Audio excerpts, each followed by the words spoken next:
members to the Kolkata team at 24 and 75 lakhs. नमस्कार दोस्तों IPL option अब खत्म हो गया। खिलाड़ियों की बिक्री 19 दिसंबर को खत्म हो गई। जो खिलाड़ी जहां बिक कर जाना चाहिए था वो बिक गया। बहुत ज्यादा खिलाड़ियों पर पैसे बरसे, लेकिन वहीं पर कुछ आपने नोटिस किया कि ये जो कोलकाता नाइट राइडर्स मतलब आईपीएल की जितनी भी फ्रेंचाइजी है ना, वो मिलकर हमारे पैसे को किस तरह से विदेशों में बेच रही हैं। मतलब एक तरह से कहा जाए तो हमको ही वो बेच रही हैं।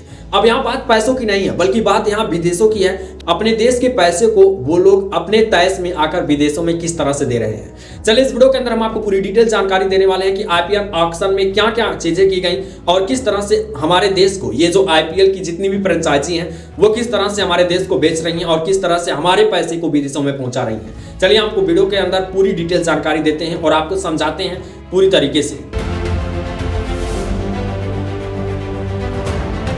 दरअसल दोस्तों आपको बता दूं कि 19 दिसंबर दिन मंगलवार के दिन आईपीएल इंडियन प्रीमियर लीग के खिलाड़ियों की बिक्री हुई। उस दौरान ये देखा गया सबसे कॉमनली बात ना, आपके इंडियन प्लेयर जितने भी थे वो लोग कम पैसे में बिके, बल्कि जो विदेशी प्लेयर्स थे ना वो ज्यादा से ज्यादा भारी भरकम रकम में बिके। जानते हैं किस लिए वो लोग इतना ज्यादा रकम में बिके? इसके पीछे का लॉजिक बस यही है कि हम आपसे कम नहीं। क्योंकि आपको बता दूं कि सबसे ज्यादा रकम में बिकने वाला मिचेल स्टार्क है, जो कि 2015 में आईपीएल खेले थे। 2015 में आईपीएल खेलने के बाद से 2023 तक उन्होंने एक भी आईपीएल का मैच नहीं खेला। लेकिन 2024 का मैच खेलने के लिए जब वो ऑप्शन में आए ना, उनकी बोली में इतना ज्यादा बढ़ चढ़कर सभी फ्रेंचाइजियों ने हिस्सा लिया कि उनके दाम को 24 करोड़ 75 लाख रुपए तक पहुंचा दिया। मतलब आप अनुमान लगा सकते हैं कि किसी विदेशी खिलाड़ी को 24 करोड़ 75 लाख रुपए में खरीदा जाता है और एज ए बॉलर वो केवल बॉलिंग करते हैं। और वहीं हमारे देश के जो जसप्रीत बुमराह हैं, नंबर 1 गेंदबाज दुनिया के हैं, उनको केवल 12 करोड़ रुपए में खरीदा गया, वो भी मुंबई ने उनको रिटर्न किया है। और दोस्तों कारनामा यहीं तक नहीं रुका, बल्कि सनराइजर्स हैदराबाद की नैया भी इतनी ऊंची चली गई ना कि उन्होंने पैट कमिंस को 20 करोड़ 50 लाख रुपए देकर खरीदा। अब आप बताइए, ऑस्ट्रेलियन प्लेयर और इंडियन प्लेयर में कंपैरिजन किया जा सकता है कि कितना ज्यादा उतार चढ़ाव है, लेकिन इतना ज्यादा पैसा देकर उनको खरीदना। और हमारे भारतीय प्लेयर की बात करें ना तो हमारे रोहित शर्मा जी हैं, उनको भी 15 करोड़ के नीचे ही रखा जाता है। आईपीएल में हमेशा मुंबई रिटर्न करती है। और हमारे जो बॉलर जसप्रीत बुमराह हैं उनको 12 करोड़ रुपए में रिटर्न किया जाता है मुंबई की तरफ से। साथ ही आपको बता दूं कि जितने भी इंडियंस प्लेयर हैं उनका जो मैक्सिमम खरीदारी का पैसा है ना वो 11 करोड़ 11.5 करोड़ रुपए तक गया है, जो कि हर्षल पटेल का गया है। हालांकि हर्षल पटेल कुछ खास बॉलिंग नहीं करते हैं, तब भी उनका ट्रेड इतना ज्यादा हुआ।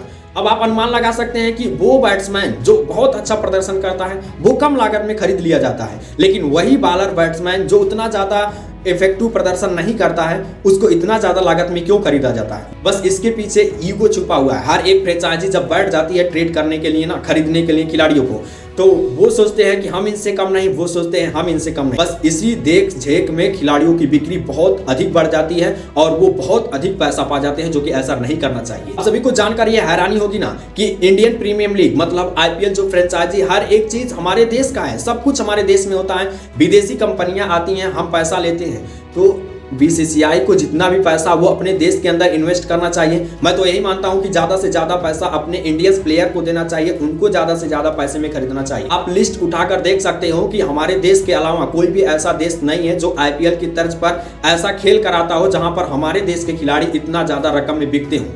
आप लिस्ट उठाकर कहीं का भी देख सकते हो जहां पर हमारे देश के खिलाड़ियों को इतने ज्यादा पैसे में खरीदा जाता हो। यदि कोई भी हो तो नीचे कमेंट बॉक्स में कमेंट करके जरूर आप बताइएगा।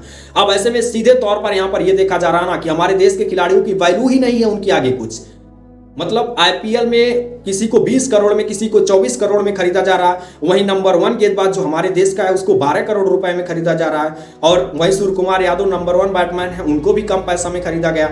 मतलब आप अनुमान लगा सकते हैं कि किस तरीके से आईपीएल बिक्री में खिलाड़ियों के साथ नाइंसाफी की जा रही है, किस तरह से आईपीएल की जितनी भी फ्रेंचाइजियां हैं हमारे देश को बेच रही हैं और हमारे पैसे को विदेशों में धड़ल्ले से उड़ा रही है। तो कुल मिलाकर मेरा मानना यह है ना कि आईपीएल की फ्रेंचाइजियों को एक चीज इनके लिए बीसीसीआई जरूर फिक्स कर दे कि आप विदेशी खिलाड़ी को मैक्सिमम 15 करोड़ से ज्यादा में नहीं खरीद सकते हैं। आप इंडियंस बैट्समैन किसी भी इंडियंस खिलाड़ी को खरीदें तो आप जितना चाहें उतने रकम में बोली लगाकर खरीद सकते हैं, लेकिन आप किसी भी विदेशी खिलाड़ी को 15 करोड़ से ज्यादा में नहीं खरीद सकते हैं। वहीं आपको एक शॉकिंग बात बता दूं ना कि इनका ईगो इतना ज्यादा बढ़ गया है कि जो अंडर 90 का खिलाड़ी समीर रिजवी है, जो उत्तर प्रदेश के मेरठ से करके आते हैं, उनको सीएसके ने 8 करोड़ 40 लाख रुपए में खरीदा। बल्कि जानते हैं उनका बेस प्राइस कितना था? उनका बेस प्राइस केवल 20 लाख रुपए था, लेकिन सीएसके ने अपना ईगो दिखाते हुए कि हम इनको जरूर खरीदेंगे, उनको वो 8 करोड़ 40 लाख रुपए में खरीदी।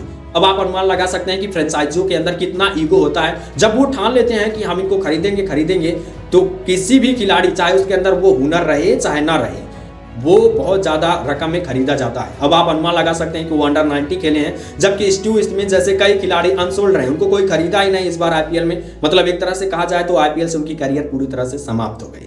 फिलहाल दोस्तों आईपीएल ऑप्शन को लेकर आप क्या कहते हैं, क्या नहीं कहते, नीचे कमेंट बॉक्स में जरूर बताएगा। लेकिन वहीं एक बात और आपको बता दूं कि आईपीएल का जो ट्रेड विंडो था एक बार फिर से 20 तारीख से खुल गया है। अब ऐसे में जो भी खिलाड़ी चाहता है कि हम इस टीम से नहीं खेलेंगे, वो दूसरे टीमों में जा सकता है अपना पैसा वापस करके।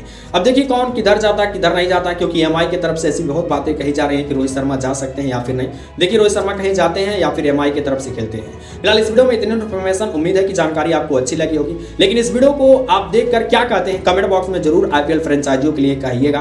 क्या इनके लिए एक नियम जरूर बनाया जाना चाहिए कि अपने देश के खिलाड़ियों को ज्यादा से ज्यादा पैसे में खरीदें और विदेशी के खिलाड़ियों को ये कम पैसे में खरीदें? जरूर इस पर आप एक विचार करके जरूर नीचे कमेंट बॉक्स में कमेंट करिएगा। मिलते हैं किसी अन्य वीडियो में अनट्रेंडिंग टॉपिक के साथ। लेकिन उससे पहले यदि आपने अभी तक हमारे चैनल को सब्सक्राइब नहीं किया ना तो नीचे लाल करके सब्सक्राइब बटन है, किसी में व्हाइट कलर की दिख रही होगी, उसे दबाकर आप चैनल को सब्सक्राइब करेंगे तो एक नोटिफिकेशन बेल आइकन आएगा, उस पर क्लिक करेंगे, ऑल पे क्लिक करिएगा। इससे होगा क्या कि हमारे हर एक वीडियो की नोटिफिकेशन आपके पास सबसे पहले पहुंचती रहेगी और ये बिल्कुल प्रोसेस पूरी तरह से मुफ्त है, इसका आपको एक भी रुपया चार्ज नहीं देना पड़ेगा। तो मिलते हैं किसी अन्य वीडियो में अनट्रेंडिंग टॉपिक के साथ, तब तक टाटा टेक केयर, बाय जय भारत।